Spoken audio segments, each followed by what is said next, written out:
ngeen gis en image nit ñaa ngi noonu di ñëw petit à petit Cheikh Ahmed Saloum voilà Cheikh Ahmed ñu kontaan lool vraiment yow ku ñu ràññee nga ci Thiès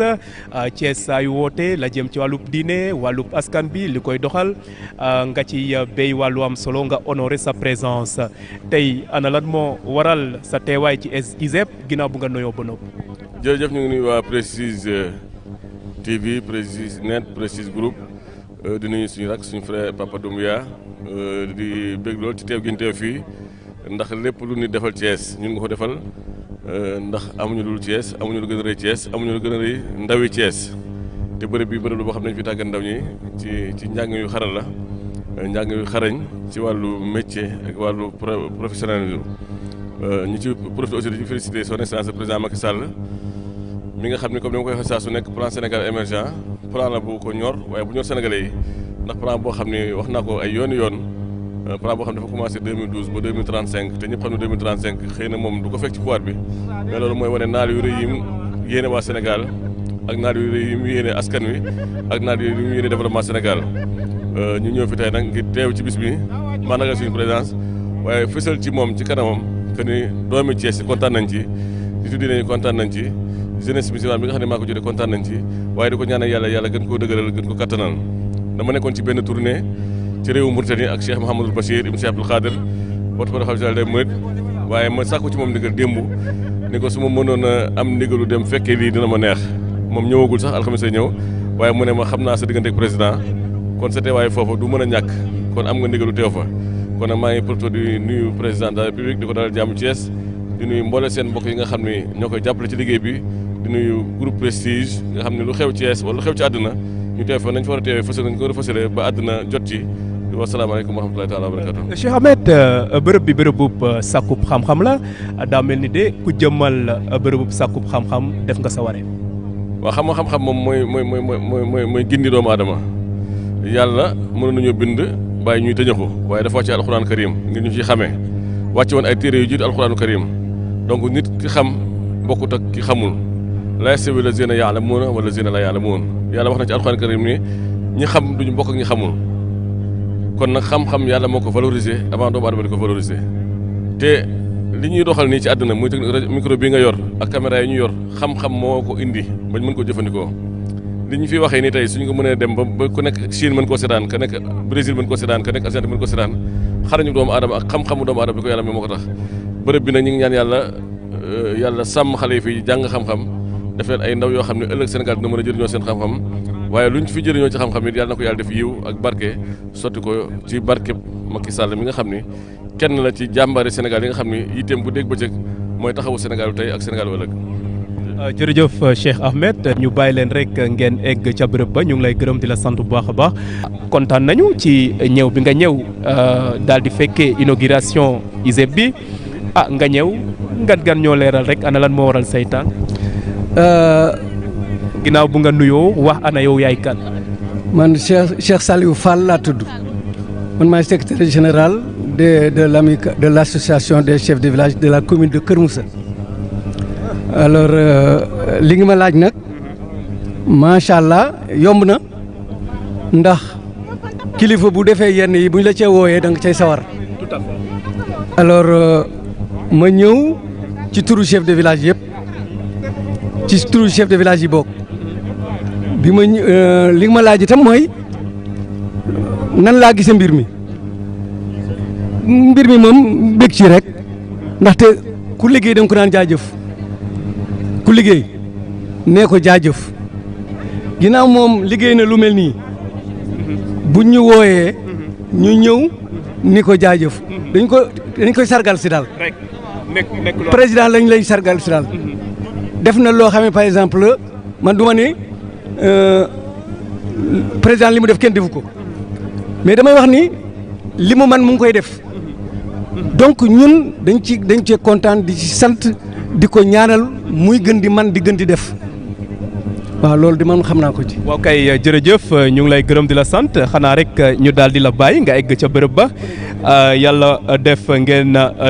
soobu ci jàmm ngeen génn ci jàmm Ahmed mon frère voilà installez-vous Ahmed Mbaye yow nga nekk mairie bu Thiès ñu ràññee la lool ci liggéey bu am solo bi nga xam ne yéen a ngi koy def ngeen ànd ci maire Talla Sylla tey ana lan moo waral say teewaay ci ISEP bu Thiès. waaw dañuy ñëw fekkee cérémonie officielle inauguration l'ISEP de Thiès par son excellence le président Macky Sall. Donc il est tout à fait normal que en tant que employé municipal et directeur des services techniques ñu ñëw teew gunge si aussi maire de la ville nga xam ne day def mot de bienvenue au nom de la ville de Thiès. Donc ñu rafetlu rek vraiment infrastructure bu toll nii vraiment mu nekk enseignement supérieur boo xam ne day am formation professionnelle loolu moom c'est à saluer mu nekk 28 corps de métier loolu vraiment c'est une nouveauté et ñu ngi féliciter président ci vision bi di féliciter vraiment toutes les populations de Thiès donc loolu moo waral sunu teewaay.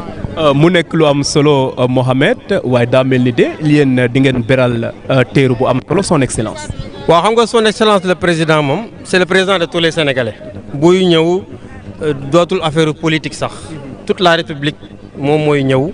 donc c'est l'État qui se déplace c'est le gouvernement qui se déplace il est tout à fait normal en tant que citoyen. Quand le président se déplace nit ñi jóg accueillir ko loolu c'est tout à fait normal et c'est une fierté pour Thiès. jërëjëf Ahmed ñu bàyyi la rek ngeen egg madame bonsoir mu ngoog mbokk yi ngeen di wéy di ànd ak ñun ci télévision Prestige en direct li nga xam ne mooy les moments forts ci li nga xam ne mooy bés bu am solo bi te nekk bés boo xam ne nag dañuy inaugurer ISEP gis ngeen Ahmed Saloum Dieng àdduna wax li tax mu teew ki nga xam ne moom moo jiite chef association chef de village yi nekk Kër Mousse moom it ñëw na wax li nga xam ne moom mooy li tax mu teew Ahmed Mbaye aussi ñëw na wax nag li tax ñu teew ak accueil bi nga xam ne ñi nga xam ne ñoom ñooy waa mairie Thiès ville dinañ ko réserver ki nga xam ne mooy son excellence le président de la République Macky Sall. asalaamaaleykum. waaleykum salaam wa rahmatullah. kontaan nañu lool ci ñëw bi ngeen ñëw fi nga xam ne mooy bés bu am solo bi xanaa rek laajte tur bi ginnaaw bu nga nuyoo ba noppi wax nag ana lan moo waral teewaay bi tey fii ci ISEP. li waral teewaay bi tey mooy dañu ñëw délégation Ndank Kunta ànd ak porte-parole xalif bi Cheikh Sidi Mokhtar Kunta mu ñëw teewal fi xalif bu Ndank mu di Cheikh Mouhamed Mahfouz Kunta moom la ñu àndal ñëw fii pour teeru si président de la république tey loolu moo waral sunu teewaay fii tey man nag miy wax ak yow sama tur Serigne Babacar Kunta la. Serigne Babacar mu nekk lu am solo bërëb bi nekk bërëb bu yanj bërëb bu ñuy sàkkoo xam-xam ngir ndaw ñi loolu de nekk na wareef ci la nga xam ne mooy jëmal société kanam. waaw njàng dafa di loo xam ne dafa am solo lool ci société parce que ci jàng ci la àdduna lépp tegu. moo xam côté adduna la moo xam côté religion maanaam côté diine moo xam lu mu mën a doon ci adduna jàng moo ko yor kon tey bu fekkente ni dañuy ñëw pour président war a ñëw ubbi barabu jàngukaay bu mel nii maanaam lu war a soxal askan wi la ndax jàng dafa ñor lool ci askan wi rawatina nag ñu ànd ak sunu jigéen sunu doom sunu jorbaat muy responsable politique bu mag di soxna Mounirou Kunta ñu ànd ak moom tamit ñëw jàppale ko mu ñëw teelu président de la république. mu nekk lu am solo duñ leen téye dañ leen di bàyyi rek ngeen egg ci béréb ba kontaan nañu lool ci àddu bi ngeen àddu ci télévision Prestige jërë ngeen jëf kontaan nañu lool jërë ngeen jëf monsieur le maire Yves Lamine Ciss le maire de la commune de Morolan moom it ñëw na honorer sa présence monsieur le maire kontaan nañu ñu ngi lay nuyu. maa ngi lay nuyu di nuyu ñëpp ñiy déglu loolu si tan télévision bi donc man tamit dama kontaan ñëw fii tey ndax dañuy ñëw pour àggali président Macky Sall fii Thiès mu def lu rëy voilà donc lii nag defe naa lu wedd gis bokku ci donc ISEP defe naa ni lu rëy la te mu ngi def formation bu mucc ayib ay ndaw yu bari génn nañu fii ñu ngi liggéey kon loolu dañuy def lu dul sant yàlla mais sant aussi président Macky Sall ak bépp membre gouvernement bu koy jàppale donc loolu vraiment ñu profité occasion bi tamit nuyu sama présidente Amina Mbengue Ndiaye mais nuyu aussi monsieur ministre Augustin Tine ñu xam ni jàppale nañu pour que ñu mën a mobiliser côté Morlan vraiment maa ngi gërëm président Macky Sall encore une fois di leen gërëm aussi waa Prestige ngeen ñëw fii pour couvrir événement bu rëy bi defe naa ni lu am maanaa la ñëpp ñu xam ni mënuñu ñëw dañ toog seen kër mën a seetaan li fi am en tout cas defe naa suñu defee lii toujours li may wax mooy nañu fexee ba Sénégal yemul rek Dakar nañu génnee mbir yi Dakar yóbbu ko ci région yi lii ci la bokk dégg naa de am na benn bu am Matam na am fépp région yi yëpp département yi yëpp nañu am centre de formation parce que formation moo mën a génnee Sénégal ci coono yi ñu nekk nii xale yi léeg-léeg dañuy wax amuñu liggéey amuñu xëy mais lii am dëgg-dëgg mooy xale yi amuñu formation kon bu ñu fexee ba ñu am formation jarul sax ngay xaar keneen di la utal emploi mën nga utal sa bopp emploi initier sa emploi defe naa ni loolu moom la ñuy def fii ci ISEP en tout cas maa ngi aussi féliciter le directeur qui est là l'ensemble du corps enseignant mais aussi féliciter les élèves qui ont été reçus dans cet établissement ma yéenee leen aussi jaam ku ci nekk li nga fi wut en tout cas nga fexe nga ba yàlla may la ko vraiment encore vraiment une fois jërëjëf waa Prestige jërëjëf ma nuyu aussi au passage mon ami et ami Pape Doumbia defe naa ne maa ngi koy nuyu xam naa mu ngi waaj comme politiciens yi moom dañuy waaj xam naa bu ñëwee fii tey dina toj fii donc voilà en tout cas ñu ngi koy yéene jàmm ci lu mu bëgg aussi Thiès yàlla may ko voilà loolu la ñuy ñaanal suñu xarit Doumbia vraiment mu xam ni mu ngi def ay social bu rëy Thiès mu bëgg ñu fexe ba aussi moom lu mu yéene Thiès Ouest vraiment yàlla may ko merci beaucoup. jërëjëf monsieur le maire ñu bàyyi la rek nga egg ci béréb ba ñu ngi lay gërëm di la sant bu baax a baax ñi nga xam ne nag ay apprenant la ñu nekk fii ci ISEP bu Thiès ñëw leen en nombre ça ne fait rien allez faites le décor derrière voilà c'est bien yéen a ngi nekk fii ci ISEP bu Thiès ay apprenant ngeen ñu bàyyi la nga nuyoo ak téléspectateurs yi xam ne ñu ngi lay seetaan présentement en direct nga wax ñu yaay kan ak ban filière ngay suivre fii ci ISEP. ok merci waaw salaamaaleykum comme ni nga ko waxee rek Adama Dieng la nekk ISEP multimédia 2e année waaw comme ni nga ko waxee rek gars yi ñëpp sama ay camarades de classe lan en tout cas waaw amee beneen question ñu posé. léegi multimédia ngay suivre. léegi formation bi fii nan nga ko gisee. waaw en tout cas formation bu intéressant la comme ni ko ñëpp bëggee rek ñun moom ni nu fi duggee sax comme par concours la sélection yaa ma gën a xam avant état di commencer di fi indi étudiants yi et tout waaw en tout cas noonu la demee. ca tamit vraiment école la ba nga xamante ne ni dina nu jox cours yi comme ni mu waree vraiment prof yi ak élèves apprenants yi comme ni ñu ko mën a waxee yëpp on est une famille daal vraiment. daa mel ni filières yu bëri ñoo am ci ISEP. waaw y a 28 filières je pense je ne me trompe pas en tout cas. mais léegi nga choisir multimédia option. waaw choisir na multimédia comme man ak sama gars yi ni ñu ko choisir puisque en tout cas métier bu noble la comme ni ko ñëpp bëggee comme gis nga ni ngeen koy defee nii et tout en tout cas. c'est passionnant seen bërëb bi nag rafet na lool commencé nañu travaux yi vraiment bi ma fi ñëwee j'étais émerveillé donc l'endroit est féerique rafet na bâtiment yi rafet na aussi yéen nag seen joyau la lan ngay wax say morom étudiant apprenant ngir sàmm bërëb bi. waaw macha allah comme ni nga ko waxee rek en tant que étudiant ñun ñëpp nanu ko sàmmal suñu bopp xam ne Sénégal suñu Sénégal la nanu dóorandoo xàccandoo defandoo lépp ñun bu nu fi jugee suñu ay rakk ñooy ñëw ñun comme li nu ko fekkee nii mu mel nii nanu ko ñoŋal lu ci mën di am na gën a rafet ñun ñoo ko war a gën a mën a rafetal bu nu ko rafetee rek incha allah lépp dina rafet. amul mer di ko toj de su ngeen meree toj vitre yi yéen seen vitre la de te seen rakk yi ñoo ciy perte ndax gis nga fi rafet na ku fi dugg rek apprécier waaye nag mouvement bu am mukk ba ngeen toj loolu moom war mën a am. non je pense que credo ISEP moom sax du yooyu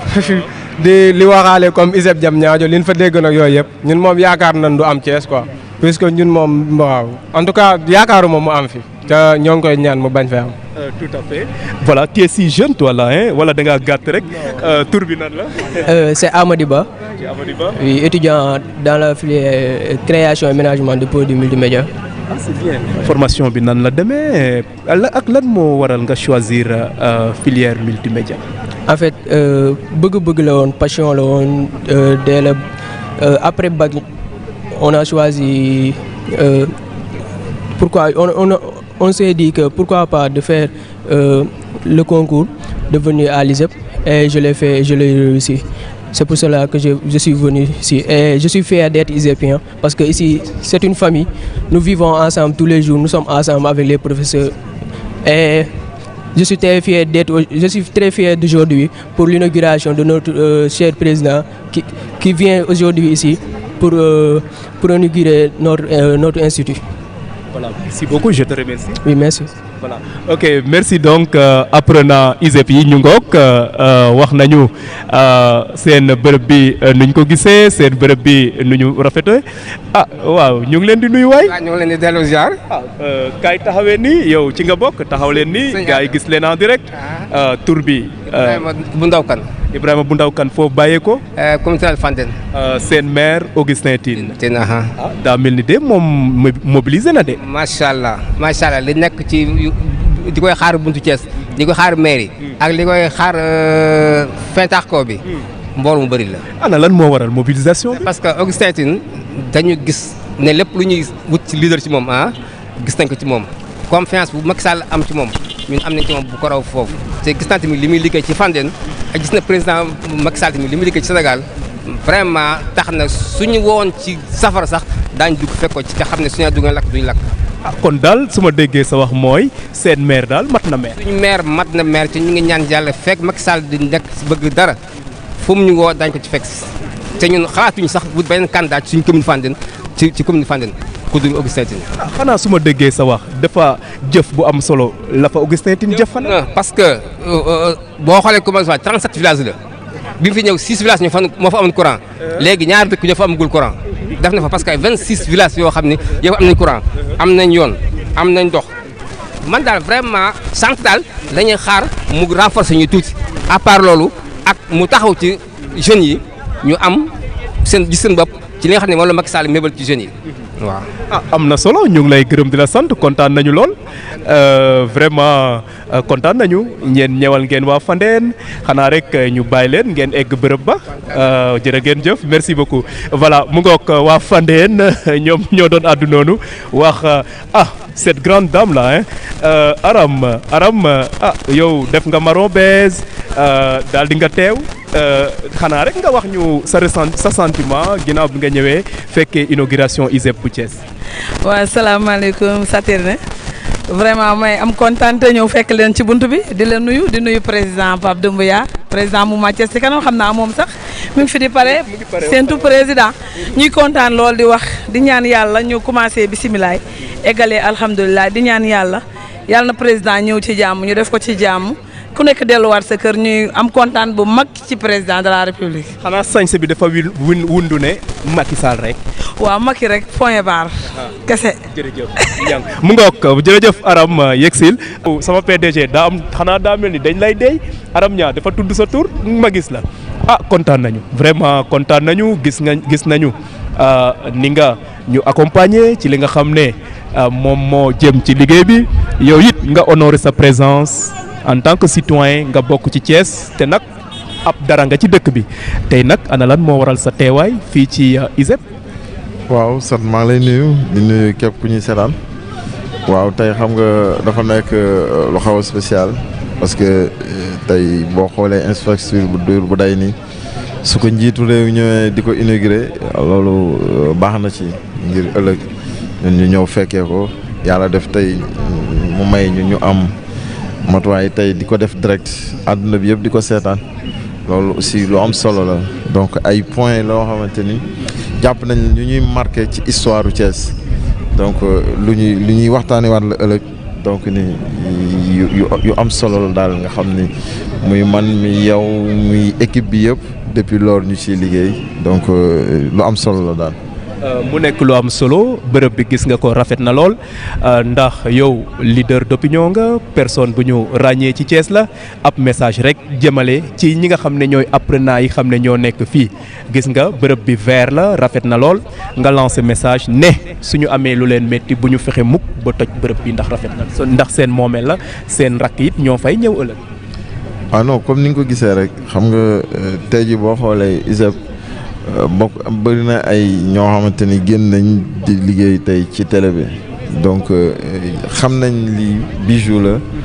loo xamante ni la nit borutu ko yàq parce que léegi affaire yi changé na jàpp nañ ne xale yi léegi màgg nañ yu ci bëri léegi vraiment dépassé nañ ko et jàpp naa ne lu mel ni moom war nañ dépassé di yàq vraiment. tout à fait léegi nag sa diggante sa agence sa structure bi di Prestige TV digganteem ak ISEP bu Thiès. waaw loolu protocole bi ñu ko signé yàgg na mun naa ni saa yi ñu chaque année dinañ ñu envoyé élèves yu bëri ñu def stage donc loo xamante ni dañ koy rafetlu vraiment ça prouve que ne rek ñu niveau bi Prestige toll tey jii ci biir Thiès donc daf ñuy gën a ñaax rek ñu gën a yokk suñu loxo. ministre des sports ngay def liggéey bu am solo la jëm nag ci wàllu jëmal tàggat yaram ci Sénégal te nag nga ñëw fekkee inauguration ISEP bu Thiès sa jàngat ak li tax nga ñëw tey Thiès. waaw mbégte rek ñëw Thiès ci lii tax président Macky Sall di ñëw fii mooy investissement bu am solo bi dem ci wàllu xam-xam jagleel ko ndawu Sénégal ñu def ko fii ci Thiès Thiès nekk dëkk bu am histoire tey nag mu fi ñëw ci ñëwin bu particulier en tant que président de la République oui mais ku gis cette mobilisation exceptionnelle de tous les Thiessois pour accueillir le président de la République muy ñëw inaugurer ISEP bi loolu rek mooy wane ne le Sénégal qu'on ne se trompe pas suñu bëggee dem fi ñu war a dem mooy ñëpp nañu ànd joxante loxo te dem vers l'essentiel. Aujourd'hui c'est la formation c'est le savoir te ñëpp xam nañu ne loolu moom mooy tey réew loolu mooy tax xale yi ku ci nekk xam foo teg sa tànk moo tax ba ñu fi ñëwee ba léegi c'est dëgg la man dama miin Thiès léegi parce que avec tous les chantiers qu'on a à Thiès je suis très fréquent ici mais tey c'est un jour particulier c'est une soirée boo xamante ne c'est un président qui est reçu avec tous les honneurs mais aussi c'est un signal fort dans le sens bi nit ñi dul wax directement mais politiquement tey xam nañu ne nit ñi génn nañu taxaw nañ di xaar ki nga xamante ne mooy njiit réew mi. monsieur le ministre ñu gis ne centre bi institut bu am solo la lu tolloo ko 28 filières ci jëm ci wàllu métier dañ ko fi jàngal ndaw yi xanaa lii mooy wane ne samp bërëb boo xam ne nit ña dinañ ca sàkkoo xam-xam wareef la ci doomu aadama. xam nga nit ku amul xam-xam yàlla sax bind ko parce que ku mu bind am na lu mu def ci yow waaye nit ku ne da nga war di tàggatu parce que tàggatu mooy tax nga mën a bokk ci réew mi tàggatu mooy tax nga xam nu réew di doxe tàggatu mooy tax nga mën a participer ci développement réew mais nit bu toogee jàngul formé wul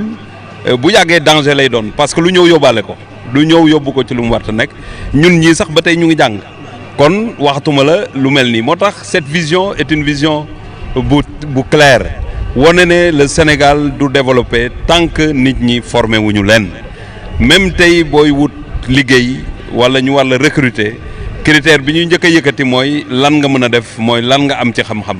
kon dafa jaadu tant que yaa ngi noyyi ngay wut xam-xam kon ça c'est une opportunité boo xamante xam naa la jeunesse du Sénégal parce que au-delà de Thiès c'est un institut boo xamante ne tey véritablement c'est pour l'ensemble du peuple sénégalais ak ñëm ñu dëkk feneen ñëw fi di fi tàggatu vous l'avez indiqué tout à l'heure 26 filières du ay caaxaan kon tey ku bëgg a am xam-xam war ngaa mën a fexe ñëw ci yu mel nii nga xam ne daf koy multiplier dans le Sénégal ci yeneen i anam su ko defee ñu mun a former suñu ndaw ñi mun a jàpp ci liggéeyu réew mi. voilà monsieur le ministre ñu ngi lay gërëm di la sant kontaan nañu lool ci temps bi ñu accordé en direct ci Prestige TV ñu bàyyi leen rek ngeen egg bërëb ba. waaw maa ngi lay sant di sant Prestige ça c'est des initiatives yu ñu war a encourager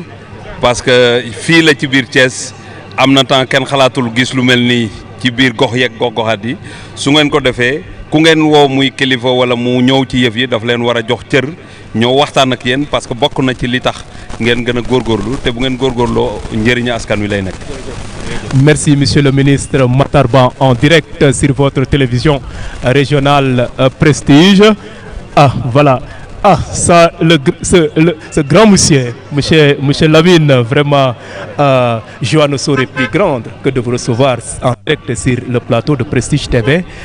ci li jëm ci wàllub inauguration xanaa rek ma jox la kàddu nga wax ana lan moo waral teewaay bi tey. Bah écoutez teewaay bi wane suñu mbégte xam nga toll nañu foo xamante ni tey jii Thiès xëccoo bu ñu demee ba amatu fi mooy que ne Thiessois ñi ngi ci jàmm mooy que ne Sénégal day maase nekk ci jàmm mooy que ne donc comme jàmm am na liggéey dana am mooy comme liggéey dina am satisfaction doléance ak préoccupation population yi dafay teew ci loolu la ñu toll tey jii donc Thiessois yi dama leen di woo ci loolu ñu xamee ne tey jii jot na nag comme kilifa yi d'accord nañu ba ànd Thiessois yi seen bopp ñu xam am seen fulla ak seen fayda ñu ànd xam ne li kilifa yi bëgg pour réew mi bëgg ko pour Thiès moom la ñu war a bëgg ñoom en tant que population parce que loolu looy li gën ci ñoom bañ a déglu ñi nga xam ne ay yàqkat lañu jamono bi dafa nekk jamonoy yàqkat parce que yàq dafa yomb yàq gën a gaaw moo gën a yomb defar tey jii benn 30 secondes boo am ci réseau yi rek mun ngaa yàq lu nit ki liggéeyoon ci fukki at donc nañ ci bàyyi xel gën a booloo fas jom liggéey xam ne liggéey mooy jëlee réew kanam coow jëmewul réew kanam. waaw mu nekk lu am solo yow jàngalekat nga inspecteur nga bërëb bi nag di bërëb fu ñuy sakkoo xam-xam gis nga ko nu muy taaroo sa gis-gis ci bërëb bu am solo bi. alors bërëb bu am solo bi man li ma ci gis mooy ubbitewu ndawu Sénégal parce que du ndawu Thiès rek ñoom ñoo fi war a ñëw yokk seen xam-xam ndawu Sénégal yëpp ñoo fi ñëw war a yokk seen xam-xam kon lii tey jii ndam la ci ndawu Sénégal du pour président de la République parce que du moom moo fi ñëw di jàng du pour président Idrissa Seck parce que du moom moo fi ñëw di jàng kon ndawu Sénégal ndawu Thiès en particulier ñoom ñoo moom lii nañu ko def seen yëf yaafus moo amatul li ñuy tax di ko jiiñ nguur di wax ne li ngay jàng du loolu nga war a liggéey maanaam harmonie bi war a am ci li nga jàng ak li nga war a liggéey loolu weesu na parce que ISEP yi loolu la ñu war a corriger donc na ndaw yi xam ne njàng nag mooy réew nañu jàng ëllëg ñu transformer réew mi transformation bi nga xam moom la ñu xaar pour bonheur population yi ISEP bi loolu la war a tekki pour ndawu Sénégal yëpp et plus particulièrement ISEP bu Thiès bi nga xam ne fii la nekk ñu ngi vraiment di leen gërëm yéen itam seen taxawaay Saturne seen taxawaay rafet na taxawaayu Thiès Prestige rafet na ñu ngi koy gis ñu ngi leen di topp bi ngeen juddoo ba tey ji ñu ngi leen di topp te ci temps bu ndaw gis nañ li ngeen liggéey gàcce ngaalaama yéen ngeen nuyul ma ñëpp maa ngi sant bu baax jërëjëf merci bien monsieur Lamine Aïssa Fall mu ngoog Mambay je suis fier Mambay kontaan nañu amoon ngeen ndaje yéen collège femme APR yi ndaje ba lañ ngeen ca waxoon li jëm ci teerub son excellence xam nga ndaje boobu nag dama lay nuyu di nuyu téléspectateurs yëpp d'abord xam nga ndaje boobu nag dafa nekk loo xam ne suñu fierté la moo tax APR siggi fii Thiès 30 personnes lañu débuté massifié ba 1075 femmes loolu nag ñu ciy sant yàlla bu baax ñu woo ñooñu ñëpp ñu ngi teeru président yàkkamti lool nag mu agseeg jàmm ak salaam. mobilisation kon am na. bu baax a baax xam nga fu ma jógee entrée sortie péage ba. fa laa yoonu Mbour ba laa jógee jaar lycée Malick Sy jaar CEDEPS jaar fii mairie ba agsi fii kon xanaa kontaan ngeen ñëpp génn nañ ñëpp a yàkkamtee ñëw. yes Mbaye Gueye. jiitu ñu ngi sant yàlla di xam ni tey Sénégal la ñu doon xaar ci président ñu ngi koy doog a am daanaka parce que vision bu claire la parce que ça veut dire que tey lii nga xam ne mu ngi koy ubbi bu njëkk ba presque littérature rek nga daan gis théâtre mais maintenant dafa bëgg delloowaat Sénégal fa mu nekkoon ca Afrique parce que Afrique kenn ku ne amoon nañu ay intellectuels yi nga xam ne yi institutions yu bari ñoo ko daan jiite problème de main d'œuvre aussi presque ñun lañ daan solliciter ku mosaan dem ay Gabon réew yooyu yëpp main d'œuvre Sénégal lañ doon wut mais dafa nekk presque 10 ans 15 ans 20 ans actuellement loolu amatul c'est dû à que métier yi la ñu gars yi négligé woon te fi mu ne nii métier mooy lépp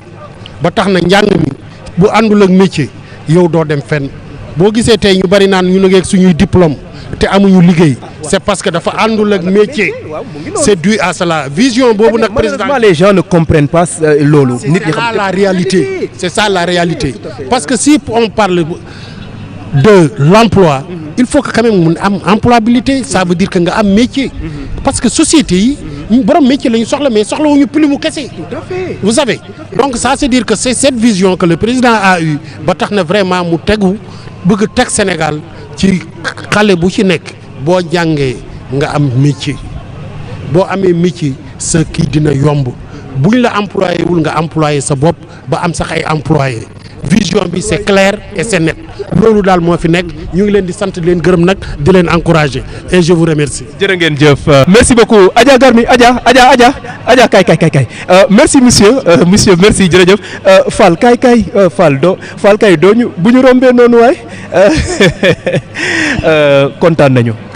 nañu lool. jërëjëf alhamdulilah lan moo waral tànk yi tey waay ginnaaw bu nga nuyoo. ginnaaw bu ma leen fayoo nuyoo. ñoo ngi dox ci jàmm ji rek. xam nga jàmm indi lu ne. jàmm mooy indi lu nekk. mooy indi lu nekk kon. jàmm mooy li am solo. loolu tax ñu tàllal sunu loxo nag pour jàmm. Idrissa Seck di mag yi président Macky Sall. man ma doon seen jigéen di seen yaay. ndax Macky tey du ma gis mukk ni kii kana. ndax démb la du tey. kon tey bu ñu demee ba joxante loxo. ba tuddante ay mburoog soow. wax dëgg yàlla ñu dana war a wuti suukar si nag def ci. daal di jëfandikoo. daal di yëngal rek naan yal na fi yàlla def jàmm. ànd bi yal na jóg di réussite Sénégal. lu ma kees de Sénégal laay wax. yal na yàlla defar lépp ci barke yonent bi. ma ñaanit Pape Doumbia sama doom yal na li weesu njortam ci barke yonent bi. sama doom la sama xarit la. jërëjëf defe naa ne. jërëjëf Fall am na solo lool man de bëggoon naa laa téye waaye nag yaa nga ca yoon dama lay bàyyi rek nga dem waaye kontaan nañu su nekkee ne ñaari kàddu rek yi nga yëkkati rek am na solo ñu ngi lay kontaan te message bi jàll na jërëjëf Fall jërëjëf ñu bàyyi la nga egg ca bërëb ba. li waral tànk yi dafa nekk tànk yu mbégte ni ak tànk yu yaakaar te ñu ànd koog samay population ñëw tey ci inauguration bi nga xam ne moom le président di def fii ci région de Thiès ci département Thiès bi nga xam ne ci la ñu bokk en tant que commune ma jiite commune de Touba Toul ànd ak sama mbooloo sama staff ñoom ñëpp ñëw nañu je pense bien que pour manifester seen fierté manifester vraiment que c'est amour ci président de la République mu nekk loo xam ne aussi je pense bien que ki wax na ko léegi président de la République boo gisee lu mu wax rek ñu ànd ci ak moom parce que dañoo gis muy liggéey ci réew mi loo xam lu am solo la léegi ko ci population léegi ko ci fépp loo xam ci éducation bi ci santé bi ak ci lépp loo xam dafa ouvrage de développement loolu dafa nekk lu am solo moo tax tey ñu ne en tant que maire en tant que aussi responsable politique de l'APR nañ mobiliser suñu population yëpp ñu ànd ñëw fii bokk ak ñoom fête bi bokk ak ñu inauguration président bi xam président de la République moom lay def. mu nekk lu am solo ISEP bi yànji lool te li ko sabab mooy réalisation son excellence le président de la République Macky Sall mu nekk bërëb boo xam ne nag nit ñi dañ fay sakku xam-xam ngir mënal seen bopp daa mel ni de loolu lu am solo la monsieur le maire. waaw loolu lu am solo la parce que boo gisee mbooloo mi ñëpp teew fii muy département de Thiès département du Tivaouane ak les autres départements yi nga xam ne par exemple ñoo nekk autour de la région de Thiès parce que lu ñu fi def dafa am solo lu ñu fi def ñu ñoo ko partagé parce que une école un centre de formation comme ni nga xam ne par exemple loolu la ñu ko séentoo ci réew mi di ko séentoo fi ci région de Thiès ñu indil ñu ko ñu en tant que collectivité en tant que maire du ci am fierté boobu nag moo ñu motiver ba tax ñu ñëw fi ànd ak suñu population yëpp surtout les suñu conseil suñu équipe conseil municipal ñoom ñëpp ñëw nañu ànd ak tous les responsables politiques yi nga xam ñoo nekk ci sama gox ñu ñëw pour fekkee fête li nga xam ne par exemple moom lañ def fii muy inauguration très très très importante dans le domaine éducatif loolu mu nekk lu am solo. jërëjëf monsieur le maire ñu ngi lay gërëm di la sant bu baax a baax di leen ñu bàyyi leen rek ngeen egg ca bërëb ba kontaan nañu lool monsieur Daouda Tine le maire de Touba Toul qui était en direct voilà monsieur Cheikh Lo mon frère hein monsieur le maire vraiment une fierté comme d'habitude yow ak prestige du tey yàgg na nga ñëw nag ci bés bu am solo bi lu waral teewaay bi monsieur le maire. waaw d'abord yéen laay gën a njëkk a beral nuyoo ak cant ci innovation yi ngeen def. groupe Thiès Prestige di ko jaarale seen président Pape Doumbia di ko ñaanal yàlla liggéey bi gën a yaatu bu gën a wër àdduna yëpp wërgal képp parce que franchement c'est un travail extraordinaire bu ngeen di def lii également ça montre que ni Thiès waaye toog seen kër te feebar mënuñoo ñëw sax ñu ngi suivre événement bi en direct di profiter ci occasion bi également di remercier le président de la République son excellence Macky Sall parce que xam na ni aujourd'hui ndaw ñi il faut ñu jàngal leen ñu am ay métiers liggéey jàng baax na waaye jàngal nit ñi également métier bu ñu mën a tokk loolu c'est extrêmement important le président l'a compris taxawal fi lu mel nii waa Thiès ISEP bi donc ñu ko si remercier au nom de tous les Thiessois au nom de tous les élus mais di remercier également cette grande mobilisation bi nga xam ni tous les responsables politiques de Thiès en commençant par le ministre de l'économie numérique Yankhoba Diattara le ministre docteur Ndiaye Augustin Tine Abdou Mbow vice-président de l'Assemblée nationale Maodo Malick Mbaye Abdoulaye Dieye les maires des communes de Thiès le maire de la Talla Sylla ñoom ñëpp à l'unisson taxaw pour saluer effectivement cet acte du président de la République mais également accueillir ko en grande pompe donc di remercier également Thiessois yi ak Thiessois yëpp yi nga xam ne nangu nañu génn également ci accueil bi ñu réservé le président de la République di ñaan yàlla école bi également sax ñu fiy génn ñëpp effectivement mën a jëriñ seen i waajur jërëjëf jërëjëf monsieur le maire Cheikh Lo. Thiès yëpp tey laa ko wan. mu nekk nag vraiment mbégte si man mu taxaw wax ak man déglu ma te ñu xam ni rek Thiès tey président de la République am na ay ndaw yoo xamante ni dañ ko gëm di ko jàppale te xaaruñu si moom dara je peux citer sama frère Pape Doumbia donc tey ñooñu président daf leen a war a dooleel parce que ñu ngi jël seen i moyens bopp di créer ay emplois mais également di créer ay recherche parce que société bi mu yor nekk Thiès Prestige je pense que ni le président la war na si teg loxo ñun nag en ce qui nous concerne Thiès rek a ñu ñor Thiès la ñu gëm Thiès la ñu xam mais également nag dañoo jël suñu bopp ak suñu làmmiñ jox ko le président Macky Sall parce que xam nañ li muy liggéey ci Thiès ku ñëw fii tey si ISEP bi gis ni ça c'est une réalisation de taille donc ñu am si mbégte lool ñëw teew moo tax tey bi président ñëwee dama def une forte mobilisation taxaw au niveau de Stade Lat Dior wan ko ni kat Ablaye Dièye caaxaanul def la liggéeyal moo tax daal tey vraiment am nañ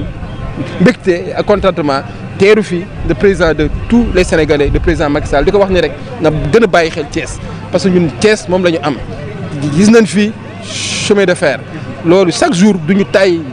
di ko wax xam nañ ni moo ngi si mu ngi jël ay jéego yu bëri di ko si teg mais na gën a jëmmalaat chemin de fer parce que tey y a les extemporaires yoo xamante ni seen xaalis bi nga xamante ne amee loolu la bu yàgg président moo jël ci xaalisam 1 milliard pour jox leen ko loolu dañ ciy sant président de la République mais également di ko si féliciter di ko wax ni rek nga xam ni Thiès am na ay ndaw yu ko gëm am na ay ndaw yu gëm dëkk bi am na ndaw yoo xamante ni ñooy jëriñ dëkk bi wante te jërewu ñëw dëkk bi. taxawaayu mouvement Siggi jot na tey ci bés bi. waaw gu gis teeru bi ñu teeru président de la République xam ni mouvement Siggi jot na taxaw bu am solo parce que tey on a mu excellence le président Macky Sall parce que bu ñëwee Thiès war na fi ñëw moo tax on lui déroule un tapis rouge. tout à fait. Thiès yëpp génn nañu sargal monsieur le président de la République monsieur le président de la République c'est quelqu'un qui mérite que Thiès waay yi génn ànd ak moom ndax li mu def Thiès macha allah kenn suñ ko doon lim dañu fiy toog ba guddi ISEP bi rek déjà c'est extraordinaire. C'est la première ISEP boo xam ne mi ngi koy kii sur une série d'une dizaine de ISEP sur toutes les régions du Sénégal ci biir bu gàtt xale yi mën fi am xam-xam mën ci am loo xamante ne mën nañ cee jëriñ seen i waajur ëllëg ñoom ñu tekki loolu moom mooy la porte bu nga xamante ne mooy indi développement ak emploi ak employabilité. ñu yokk si tey muy autoroute bi Thiès mooy capitale autoroutière du Sénégal Ila Touba fii la Thiès Touba la. Thiès Tivaouane incha allah Saint-Louis Thiès Kaolack Thiès Dakar port bi Ndayane aéroport bi Thiès encore ça veut dire que donc macha allah Thiès tey war nañu génn remercier le président de la République parce que taxawaay bi nga xam ne defal na ko ci waa Thiès. daa mel ni nag docteur la ngeen waxoon de def ngeen ko daa mel ni daal mobilisation bi ak teeru bi ñu teeru son excellence am na solo tey. waaw macha allah teeru bu mucc ayib la. te ñun lu président lu ñu ko defee rek xeeb nañ ko tey Thiès waa yëpp génn nañu mais li gën a rafet moom mooy union des cœurs maanaam ñëpp ñoo ànd bokk ndey bokk baay teeru président tatagal ko te loolu moom mooy macha allah li ëpp importance c'est un signal fort. kon nag mënees nañ jàpp ne daal l'histoire retiendra la date du 29 juin. waaw loolu moom loolu ngeen ko wax ne l'histoire retiendra parce que tey jii wane nañu Thiès bi ñu doon wax déet. ñaan Thiès bañkat la tey Thiès nangul nañu président de la République Macky Sall te loolu rek lu am solo la ndax dëkk nag li koy yor mooy dal ak tey